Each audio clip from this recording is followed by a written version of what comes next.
Lance Ulanoff is with us. Now, this is a guy who does not follow the stock market. No, no.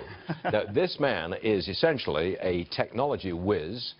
You've got a great reputation. I want you to tell me what is special about Snap. What does Snap do for me that nobody else can do? Well, it's not what it does for you. It's what it does for everyone who's 18 to 34 and maybe a little bit younger. I mean, they have that audience. They have a vice grip on them. Although the vice is full of Vaseline, it can slip out very easily because this is the most capricious audience demographic in the world. They will march en masse to something else. That is one of the biggest risks for Snap as a company and Snapchat as a product. But they've done a really good job of keeping the engagement up by constantly changing the product, by constantly adding new features. And just those filters or lenses, which I was using this morning, you know, I play with them. A 50-year-old man playing with these things is embarrassing. But, okay, there you go. So, wait a second. This is what you do on Snapchat, right? I mean, you take a picture of yourself, you run it through some filters, you've got a big, long rainbow tongue, by the way, and it's not even like you run it through a filter. You just hold your finger on your face and it transforms.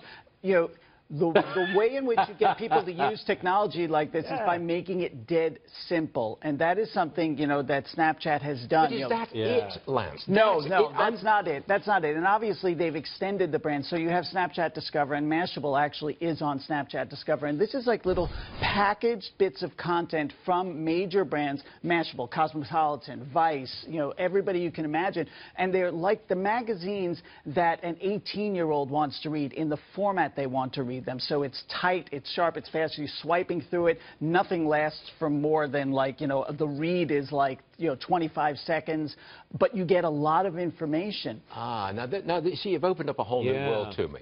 I thought it was just you take a picture of yourself, you run it through some filters, and bingo, you got a rainbow tongue. It's more. Obviously more. You're telling me that advertisers, for example, can shoot something at me via Snapchat. It's very short, sharp, and contained, almost subliminal, and then they move on to something else. That's the value. Well, certainly you can have, and Snapchat Discover has advertising within it, and you're swiping right or tapping right through that, and it's kind of almost feels like part of the package. Also, those lenses and filters I mentioned, those are often sponsored. So Doritos might do something, and you'll turn it, and which is, by the way, really smart because they're just as much fun as the ones that aren't sponsored. And, you know, if you are engaging with something that doesn't feel like an advertisement, you're going to keep doing it. And advertisers are going to be thrilled because they're going to get the engagement that they so desperately want. They've got 160 million daily active users, and they reported $405 million in revenue last year. They want to bring in $1 billion in 2017. They get that money just from those sponsored little things that come at you. Right. I mean, they're basing, right now it's based on sponsorship, but they're starting to sell hardware. We have the Snapchat Spectacles. Those cost $130. You can buy those anywhere now.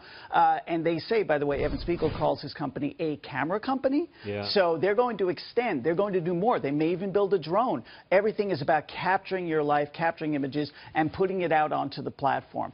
And with the money, you know, with the money that they get through this IPO, they are going to supercharge those efforts. They are going to extend as many directions as they can because they have to run as fast as they can because there are people hot on their heels like Instagram. When Instagram started making Instagram stories, that's when Snapchat's growth went from this to started doing more of this.